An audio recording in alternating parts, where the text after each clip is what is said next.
Thank you all for being here today. My name is Aaron. I go by the artist Monanik of Myles. This is my talk on Creative Mornings. Thank you all for being here. Thank you, Amishi, for inviting me to speak about my journey. And mainly it's going to be about being soft because that was what the prompt was given. It took me a really long time to figure it out. And literally 2 days ago was when I was it clicked. And I was like, how do I be soft? Because all of my work that I've done is very monochromatic, very graphical. The musicals that I make is very electronic, IDM, skitter. It's very harsh kind of music. So it was a little difficult to come up with what I want to do, but then kind of clicked. And this is a little story about that. So I go by the name of Myles. I'm a creative technologist, a visual artist, and a musician. This is the thing that I have actually, what do you call it? This is the downward spiral of how much education I have. I actually have a degree in music, but I kind of want to be a visual artist. But the most of the work I do is being a creative is being a creative tech technologist. So in my career, I've worn many hats. I've been a sound designer, a pianist, a repair technician for a long time. I do live visuals for people. I do lighting design. I've been a software dev, but mainly all the work that I do falls into these three buckets. And yeah, so just as part of beginnings, I grew up in Vasai, which if y'all don't know is the northernmost part of Bombay. I started off as a musician. I started playing piano when I was at the age of 3, mainly because my parents wanted me to play piano because they can then go and say my kid plays the piano, which then led to me playing in church. I'm Catholic. I grew up Catholic. So I played in church a lot, and then I moved to a more open church, I went to a non-denominational Christian church, and music is a big part of that church. And I used to play in the church band, and then that led to me being more into music production. And then I got a Mac when I was I think so 16. My dad got an iMac and this called GarageBand, which then led me to learn the guitar, because you could learn guitar through GarageBand. They had inbuilt tutorials. Then that led to music production. And after I was done with my 12th, I really didn't know what I wanted to do. I wanted to know that I wanted to do something with music and something with tech, because I had this affinity to computers growing up. So my sister was like, you know what, you should check out this thing called sound design. Even I had no idea about it. So I went online and I searched best sound design college, and Berklee College of Music came up. So I was like, okay, cool, I guess I'll go here. And I knew that I didn't want to go to college straight away. I wanted to get some experience. So I started to intern at a music studio in Warsaw. There was this producer, Ayan Day, and I was 17, I think so, and I started to intern with him, learned all the tools of the craft, how to produce, how to mix. And with that, I then applied to college, and I got into Berklee College of Music. There, it was a little bit of a varied experience, because to get into the college, you need to be a musician at your core. It doesn't matter what else you do in there. You could be in the business department, or you could be in the production department. You had to get in by being a really good musician. Thankfully, I got in. But as soon as I got there, I realized that, okay, I'm not the best musician. I played music, I practiced a lot, but then the bar was just a lot higher. And thankfully, I got into the electronic production and design department, which is what I really wanted to do. I also wanted to do jazz performance, but I got there, and my roommate and my best friend was this amazing jazz pianist from Northeast. He's called Ron Shah. If you haven't checked out his music, he's great. He's 10 times better than me, and I was like, okay, this is never going to cut it. I'm going to drop jazz. I'm going to drop jazz performance. I still went through it and, did all my ensemble classes, and, I still hope I wish I played more now than I did, but that's the thing that I need to get back to. But I got into electronic production, a design department, and that was one of the main switches that I made first. Was I was introduced to this programming language called Max MSP. It's a visual programming language. So it's not like you write code in Python or Java with text. It's like these objects and operators that you bring up on the screen, and you connect them via patch cords or cables. And for someone who doesn't know how to code, it's a very simple and like visual way of getting into coding. It's mainly for making music, sound design, and this was like one of the classes that you had to take in college if you were in the program that I was in. And a lot of people like, they don't pay attention to it. They don't pay attention to it after that because you have a lot more electives and stuff that you need to do in college. But I got like really obsessed with it.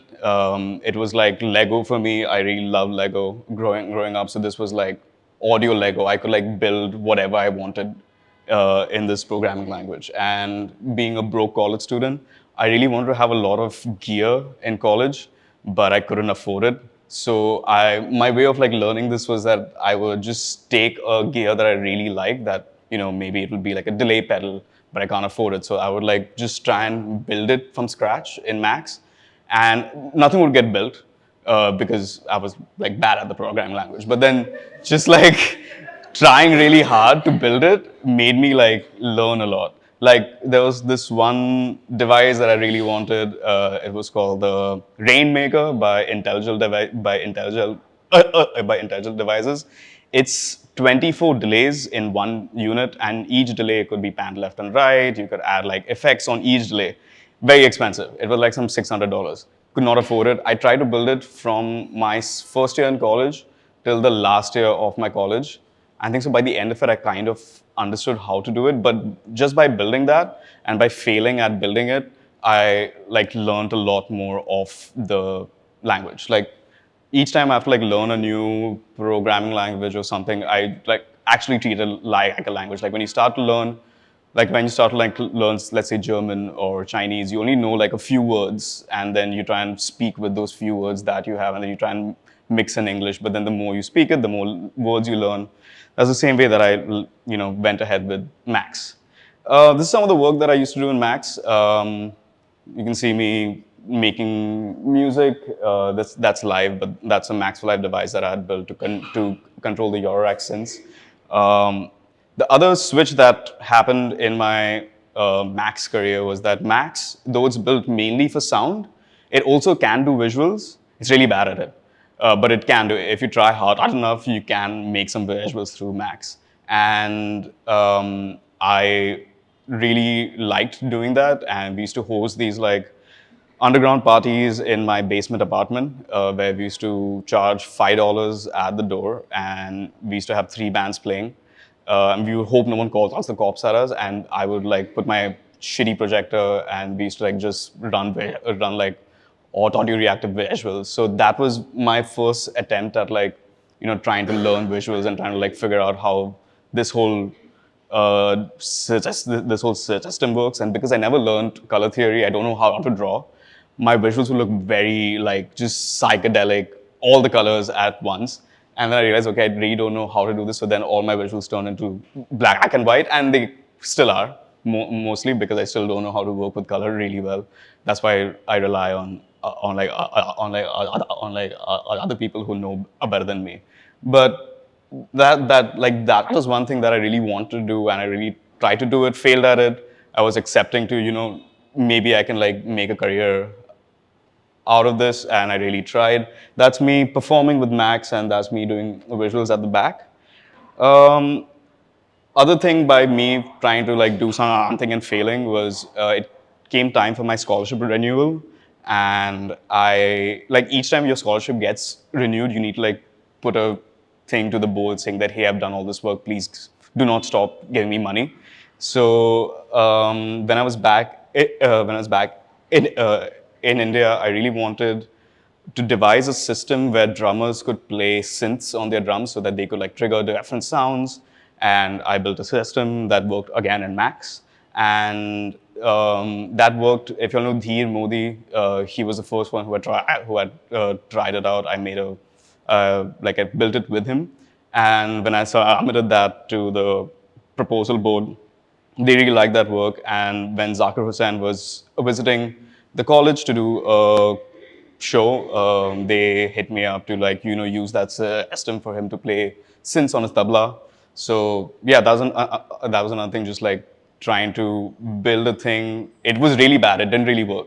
It it was very delayed. Like you would hit a synth, like so you would hit a drum, and then the synth would play back after a certain amount of time. But the good thing was that it was always a consistent amount of time that it would play back at. So the drummer or whoever was playing it could learn how long it would take, and then they would play with that. It was the same with Zahakarji, where he learned how long it would take for this thing to react to him. And that was one thing that I built in Max, which then led me to work at an architectural studio after I graduated from college because I had a good proficiency in Max. There was this one professor of mine who was really good friends with an architect who used to work at the Media Lab at MIT. He went to the Media Lab in the 70s, I think so. Before it was called the Media Lab, it was the Center for Advanced Visual Studies. Um, Christopher Janney, and he had a lot of long-term architectural installations. So it was a very small team. It was just him and me. A lot of people would quit working for him because he was a little bit annoying. He was old. He was like 65, and things had to be done how he wanted it to be done. You couldn't say that, oh no, let's like do it that way. And in retrospect, I get why he wanted things to be done that way because everything had to follow the same framework. But there was a big churn because of that in his design studio. So it would just be him and me on most days. Sometimes Jared would come, who would work on his own thing. But yeah, I worked for him for like about 3 years. It nearly cost my thesis because I was working for him so much that I had to miss my thesis date once. And my professor, who got me the job with Chris, was like, sorry, I have to fail you for this class. So I had to do my thesis twice, which is good. I learned more. But yeah, I used to work with Chris a lot. Chris is an interesting person. He worked in physical computing when like physical computing wasn't really a thing in the 80s. He like most of his installations worked around light, sound, and and interaction. And a lot of the installations that were put up were in like public spaces around the states. So at every major airport, there used to be one installation by Chris. Um, this is in the New York City subway. Going for maintenance with this was hell because we had to first drive to New York. We had to wear those high-vis vests and climb up to one of these boxes, and that box would run a MacBook Air that was always covered in like black dust. But surprisingly, the installation never went down, and we couldn't remote into the installation because it ran on a public Wi-Fi, so we couldn't access it. We had to go there in person. And a lot of his work was very physical. And it taught me a lot in terms of being patient with your boss and being patient with clients at 3 in the night when you haven't slept and you just need to like focus on trying to find a solution. So taught me a lot of patience, which to this day helps. Like it helped with me last week where I was doing an installation for Godrej. We were doing the rebrand launch of Interior. We had done a immersive experience for that, and my sensors stopped working like the day of the installation. So they weren't running, so I had to put up a backup, called up everyone to get like a backup sensor. No one has them. Finally, we had to like buy two of them. But then just being calm, we finally figured out what the problem was with the sensors, and we could get it up and running. So yeah, patience is a virtue. Um, Another thing that Chris would do, Chris was a little crazy. He had bought a Porsche Targa, and he had bought it when it was like completely broken. And he was like, I'm going to build this into an EV because he just has a lot of time on his hands. He's old, he makes a lot of money. So, yeah, it's the the maintenance contracts that was signed with all these places were pretty healthy. So in the winter months, there wasn't much work. So because it was snowing, so we would mainly work on this car. When he had built this car, I think so. When I had joined, the car was nearly ready. Just the main axle train had to be done. But the way to make the car road legal in Massachusetts was that it needed to have a certain sound that it made. So it had to make a fake sound. So he was like, we need to like make sure that this car makes a fake sound. So I was like, oh, cool, I can probably do that in Max. And we built out the whole UI for the car in Max. So it had a big screen. It had a big screen in the center. You could see the our RPM, speed, each battery, what's their level, the BMS system, battery management system, all of it was built in Max. Not a thing that you should do. Max crashes a lot. But yeah, we built the system out in Max, and then when it came time to make the sound, since it's Max and it can, like its main thing is to make sound, I'd built out a little procedural sound engine in this, which I didn't know that you could do that, and it was like just saying yes to things and then trying to figure out how to do it. So I built this, and because of that, I then worked with with Olola when I came back to the country to build out their fake engine sound. They have bikes, they catch on fire, but they also have this feature which I see no one use. I spent like 1 year of my life building out this feature. I flew to Bangalore every Wednesday. I flew back on Sunday.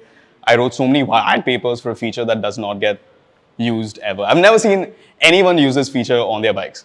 But yeah, um, this was built out in Pure Data, which is like a sister to Max MSP. It's the free and open source version of Max. The reason that we used Pure Data and not Max was that they didn't want to pay licensing fees, so we had to go with the free version. And what you can do with Pure Data, which is a good thing, is you can export all of this code to C++.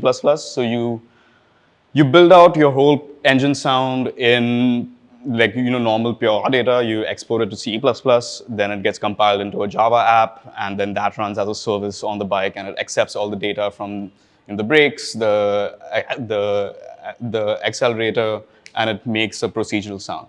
It was kind of a pain to work with them. Never working for a startup again, especially someone who wants more, like they should look good on paper and they don't really care about what the actual a product does. I would never buy this bike. Even if you should never buy this bike.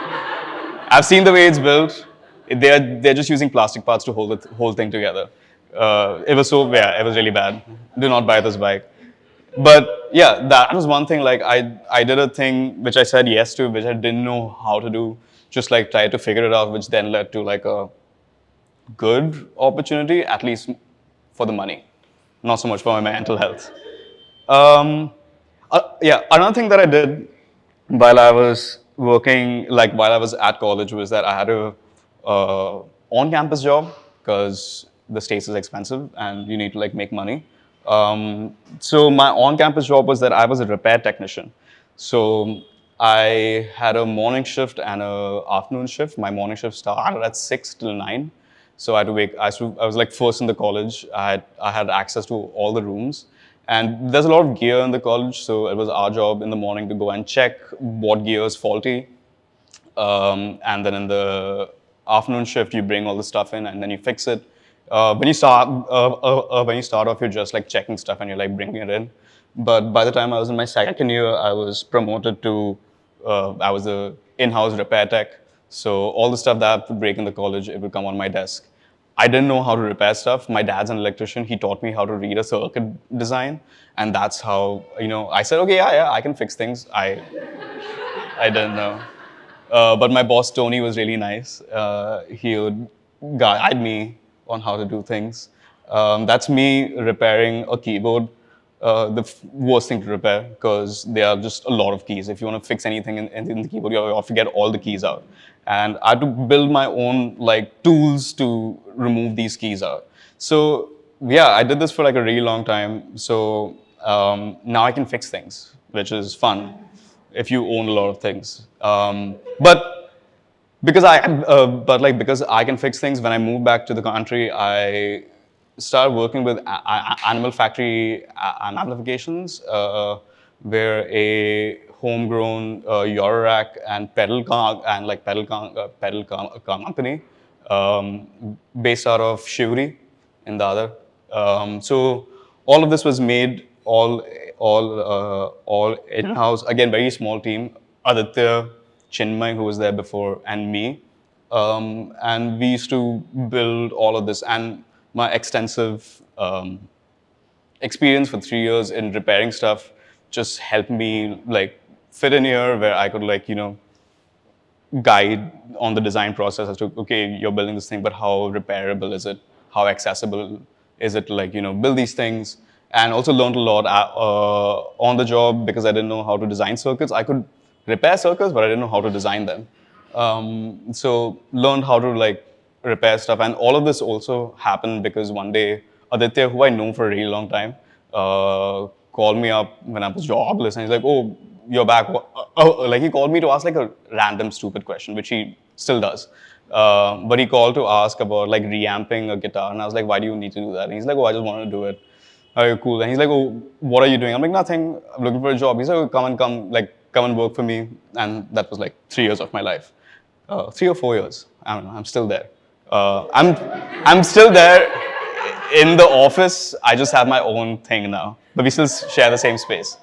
Um, but but because I worked here, big fat minimalist, both of us like shared the same space and we saw each other a lot, and we all smoke in the bathroom. So because of that, we got to talking, and then I'd be like, "Oh yeah, I love your work," and then I showed him all the like visual stuff that I used to do in like Jitter and like Max and Jitter, and he's like, "Oh cool," and then we figured out that we kind of have the same style or the same type of stuff that we like.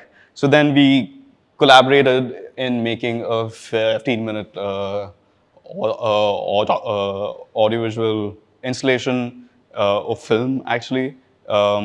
We built it for like in a month, and we mainly built it because someone got in touch with him saying that, hey, someone dropped out from the Mumbai Light Festival. You have a month. Do you want to build a thing? And I see him calming down. I'm like working downstairs, and he's like, hey, do you want to build a film? And I was like, I don't know, maybe.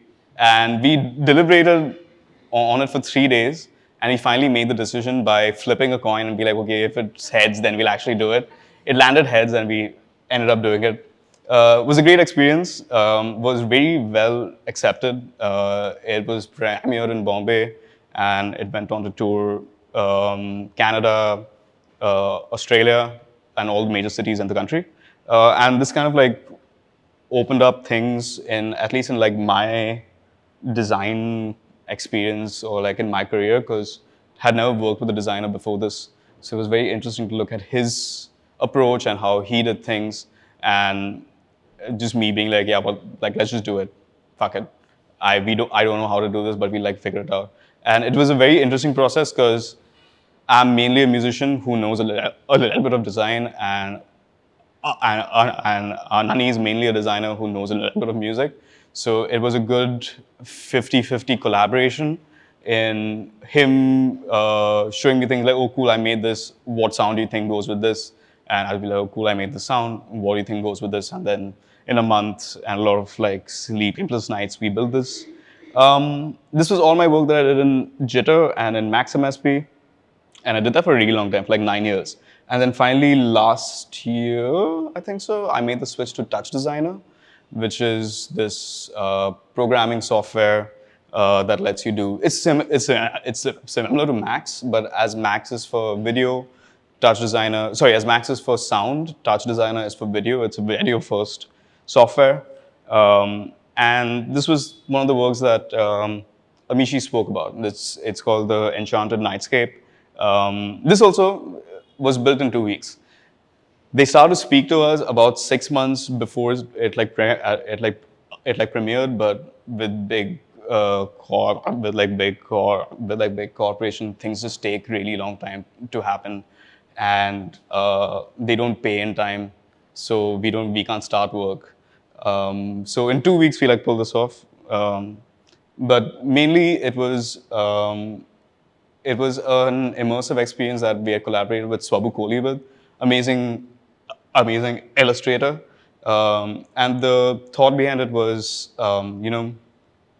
to showcase the work of the NGCPR, which is Godrej's research facility in the Western Ghats, which conserves endemic species, and we just want to create a biophilic experience where you come and you can like see all these pretty things, and then as you go out, you get to like learn more about them. This was done by Swabu, illustrating all of it first and like composing it. Then we came in and animated all the different assets. Then we put it all together in Touch Designer. Put an iPad that went with it. There was 4-channel sound designed by Sachi, who's here. Vivek also assisted on the project, who's here. Um, so yeah, and thankfully it also won a Curious Design Award, which wasn't expecting. But yeah, that was how we built this, and I think so. Like the main thing that I'm trying to get in all of my um, things that I've shown is that all of this would not have happened if I wasn't like just saying, sure, let's try and do it. Like just saying fuck it, let's like figure it out. And I still try and do that now, albeit not so much because I need to make money. So it's less of like fuck it and be like, okay, fuck it if I know how to do this actually. Before it used to be like fuck it, we like figure it out because you're young, you don't have like responsibilities and bills to pay. Now it's fuck it. Let me no, it's still fuck it. Like fuck it, I like build this small thing, and then I go to a client and be like, hey, I built this thing, I want to try it out. Or if someone reaches out to me and be like, hey, we want to do a thing, yeah, I'll try and sell the new thing that I've learned to like do it, and I'll do it for a little bit less money. But I just want to like flesh it out. So mostly in our process, at least like my process of working on a project, it's usually starts with what the story is that we want to tell for this client. So with Godrej, it was about they want to showcase the work of the NGCPR, which is their conserving facility. So then, how do we turn that into an experience? And then it's mainly also like working with people who you really trust. So Vinay, Sachi, my girlfriend, who I'll just say that we need to do this, and I don't need to worry about it. And I know that she'll do a good job. And like Vinay and Rajat, where I can like trust them on, this needs to be done, and I can forget about it and just check in and then integrate it. So in bigger projects, how we usually work is we like figure out the storytelling, and then we figure out okay, what's the medium that we're going to tell this with, what if it needs to be interactive, what sensors are we using, what tool chain we are using, and then how do we do this on site. So that's like mainly on process of building out new stuff. And then like now, like my process for my own personal work is uh, seeing something I like and like trying to figure out how to do that. Or at least I used to do that. At least with Max, is that I used to learn this new thing to do. I'm like, okay, now how do I connect multiple things to it and make it into a whole system? It's the same thing that I'm doing with like visual stuff also now, where I'm still learning because not a trained graphic designer. I know Illustrator and like After Effects and all that stuff because I just used to say yes to projects that I don't know how to do, and then just like again I figure it out. And yeah, so now I have my own process. But on being soft is I just want to say that all these things wouldn't have happened because I wouldn't be malleable or just would say yes to things and then trying to figure it out, and mainly having the patience to fail. And if you fail, it's fine. Just don't show it. I don't know, or like show it to your friends. But yeah, just having the patience to fail and being malleable, I think, so teaches you a lot of things. Teaches you how to navigate teaches you how to navigate stressful situations, how to like pivot your career, which I have done like multiple times. I didn't know how to like design, like do lighting design, but one day I was just like, there are these lights in a cafeteria in college, and one of my friends who was doing a show that was like, I would really love it if you could also control the lights with the visuals. Like, oh yeah, maybe we can like figure this out. And yeah, after 2 weeks, we had like a full light show which I also try and do at this time. Currently, what I'm doing, I'm trying to take a break from client projects. It's getting a little hectic. My December, I'm trying to not take up any gigs in December, but I'm trying to get back to, exploring more things. I'm actively trying to like switch to an open source workflow of building things so I can be a little bit more thoughtful, because in Touch Designer and Max and all the softwares that I've used so much, it's very fast for me to get a result, but it's not a result that I like, or it's not a result that has like deep meaning according to me. And what I think that if I'm going to make a switch to a little slower system, a little things where the tool chains are things that you don't have to fight with, but you have to like really figure and have a deep understanding of how things are, then that will also help me, figure out a different way of working. And I do use a lot of open source tools, but the final output usually goes to like a paid software. So yeah, that's what I'm doing as of right now. Just trying to be more mindful about my artistic journey, and trying to also make that divide, because I'd recently set up a studio. It's called Frame Labs, where all the commercial work goes on Frame Labs, and then my work is more like artistic and personal. It's hard because I don't get time, which I think so we all can relate to. We're all doing commercial work, but we have to pay bills. So yeah, that's my talk. Hope you all got something out of that. You can ask me questions. I don't know. Do we do questions? Oh, we do questions. Okay. Cool. I know it's my first time. Yeah. Yeah.